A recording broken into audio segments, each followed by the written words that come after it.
Mystery of the Sea by Bram Stoker. Chapter 51. In the Sea Fog. For a few minutes I was engaged in a wild struggle to get away from the rocks, and not to be forced back by the shoreward rush and sweep of the waves. I was buffeted by them, and half choked by the boiling foam, but I kept blindly and desperately to my task, and presently knew that I had only to deal with the current and the natural rise and fall of the rollers. Down on the water the air was full of noises, so that it was hard to distinguish any individual sound, but the fog lay less dense on the surface than above it, so that I could see a little better around me. On the sea there is always more or less light. Even in this time of midnight gloom, with moon and stars hidden by the fog, and with none of that phosphorescence which at times makes a luminous glow of its own over the water, I could see things at an unexpected distance.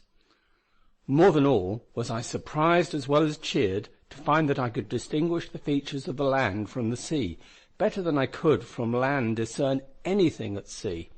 When I looked back, the shore rose, a dark, uneven line, unbroken save where the haven of Dunbuy, running inland, made an angle against the sky.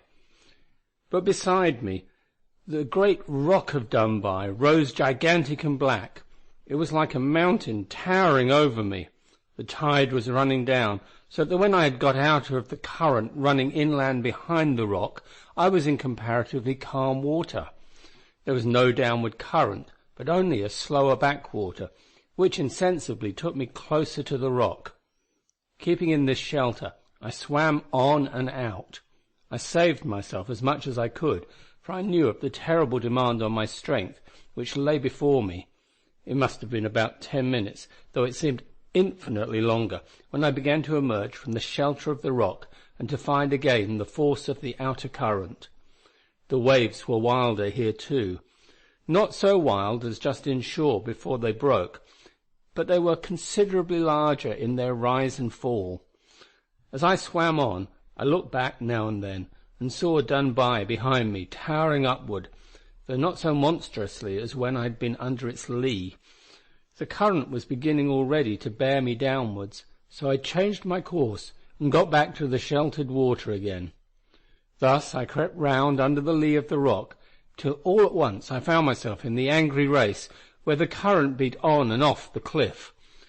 It took me all my strength and care to swim through this. When the force of the current began to slacken, as I emerged from the race, I found myself panting and breathless with exertion.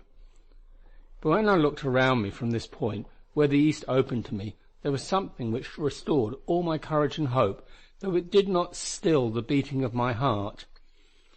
Close by, seemingly only a couple of 100 yards off to the northeast, lay a ship whose masts and spars stood out against the sky. I could see her clearly before a coming belt of fog bore down on her. The apprehension that I should miss her in the fog chilled me more than the sea water in which I was immersed, for all possibilities of evil became fears to me now that the realization of my vision was clear. I was glad of the darkness. It was a guarantee against discovery. I swam on quietly, and was rejoiced to find as I drew close that I was on the port side of the ship. Well I remembered how in my vision the boat approached port, to the surprise of the men who were looking out for it on the other side. I found the rope ladder easily enough, and did not have much difficulty in getting a foothold on it.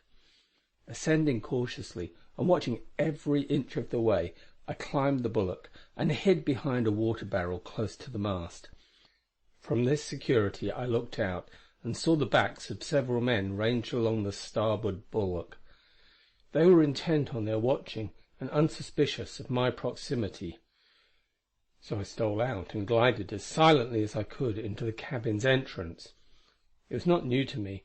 I had a sense of complete security as to my knowledge. The eyes of Gormala's soul were keen.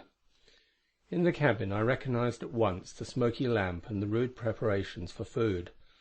Thus emboldened, I came to the door, behind which I knew Marjorie lay. It was locked and bolted, and the key was gone. I slid back the bolt, but the lock baffled me. I was afraid to make the slightest noise lest I should court discovery, so I passed on to the next cabin, where was her jailer. He lay just as, in the vision, I had seen him. The chronometer was above him, and the two heavy revolvers hung underneath it. I slipped in quietly. There were not shoes to remove, and reaching over so that the water would not drip from my wet underclothing on his face, unhooked the two weapons. I belted them around my waist with the strap on which they hung. Then I looked round for the key, but could see no sign of it. There was no time to lose. It was neither time nor place to stand on ceremony. So I took the man by the throat with my left hand, the dagger being in my right, and held with such a grip that the blood seemed to leap into his face in a second. He could utter no sound, but instinctively his hand went back and up to where the revolvers had hung. I whispered in a low tone, "It's no use. Give me the key. I don't value your life a pin." He was well plucked, and he was manifestly used to tight places. He did not attempt to speak or parley, but whilst I had been whispering, his right hand had got hold of a knife. It was a bowie, and he was dexterous with it. With some kind of sharp wrench he threw it open. There was a click as the back spring worked. If I had not had my dagger ready, it would have been a bad time for me, but I was prepared. Whilst he was making the movement to strike at me, I struck. The keen point of the Spanish dagger went right through his upturned wrist, and pinned his hand down to the wooden edge of the bunk. Whilst, however, he had been trying to strike with his right hand, his left had clutched my left wrist. He tried now to loose my grip from his throat. Whilst bending his chin down, he made a furious effort to tear at my hand with his teeth. Never in my life did I more need my strength and weight. The man was manifestly a fighter, trained in many a wild rough and tumble, and his nerves were like iron. I feared to let go the hilt of the dagger, lest in his violent struggling he should tear his wrist away and so free his hand. Having, however, got my right knee raised, I pressed down with it his arm on the edge of the bunk, and so freed my right hand. He continued to struggle ferociously. I knew well it was life and death, not only for me, but for Marjorie. It was his life or mine, and he had to pay the penalty for his crime. So intent was I on the struggle that I had not heard the approach of the boat with his comrades. It was only when I stood panting, with the limp throat between my fingers, which were white at the knuckles with the strain, that the sound of voices and the tramp of feet on deck reached my intelligence. Then, indeed, I knew there was no time to lose. I searched the dead man's pockets and found a key, which I tried in the lock of Marjorie's cabin. When I opened the door, she started up. The hand in her bosom was whipped out with a flash, and in an instant a long steel bonnet pin was ready to drive into her breast. My agonized whisper, "Marjorie, it is I!" only just reached her mind in time to hold her hand. She did not speak, but never can I forget the look of joy that illumined her poor pale face. I put my finger on my lip and held out my hand to her. She rose with the obedience of a child and came with me.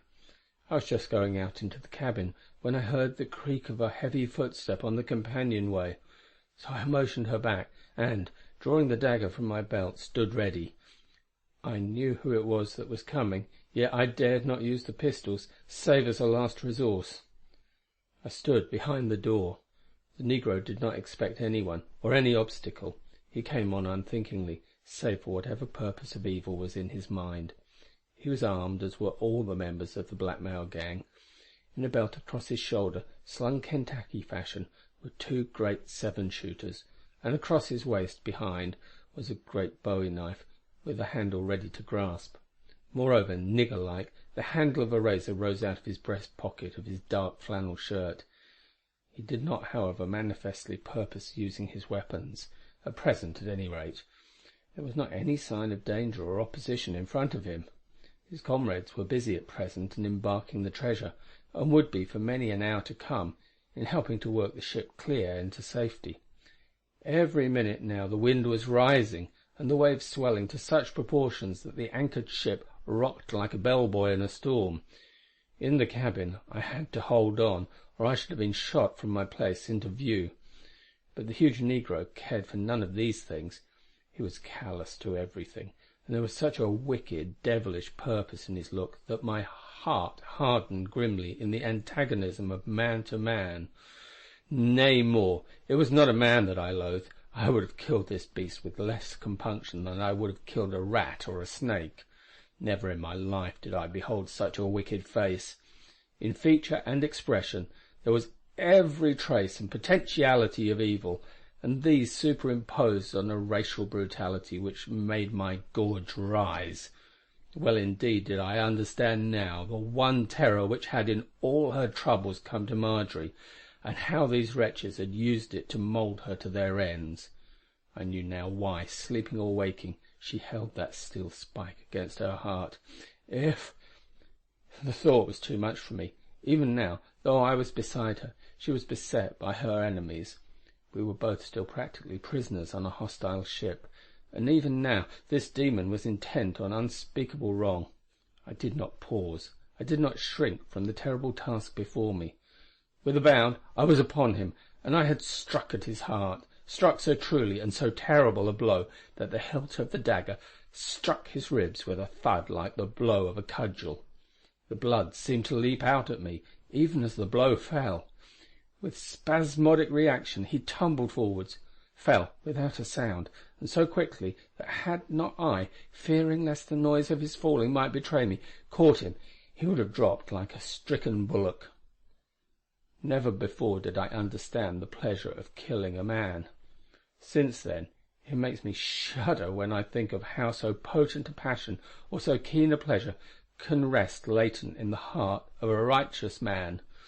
It may have been that between the man and myself was all the antagonism that came from race and fear and wrongdoing, but the act of his killing was to me a joy unspeakable. It will rest with me as a wild pleasure till I die. I took all the arms he had about him, 2 revolvers and a knife. They would give me 14 more shots were I hard pressed. In any case, they were safer, so far as Marjorie and I were concerned, in my hands than in those of our enemies. I dragged the body of the negro into the cabin with the other dead man. Then I closed the door on them, and when Marjorie joined me, I locked the door of her cabin and took away the key. In case of suspicion, this might give us a few minutes of extra time. Marjorie came with me up on deck, and as she caught sight of the open sea, there was an unspeakable gladness on her face. We seized a favourable opportunity, when no one was looking, for all on deck were busy hauling up the treasure, and slipped behind the cask fastened to the mast. There we breathed freely.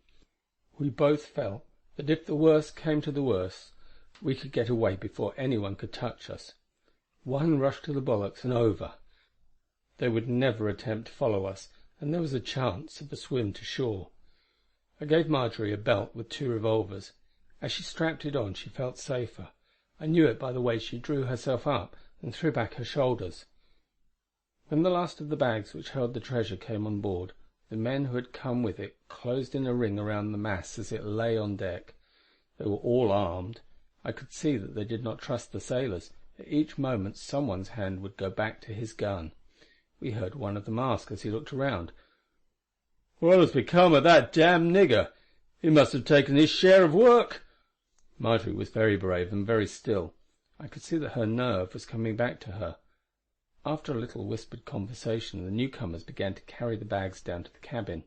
It was slow work, for 2 always stood guard above, and 2 remained down below, evidently on similar duty. Discovery of the dead men must come soon, so Marjorie and I stole behind the foremast, which was well away from everyone.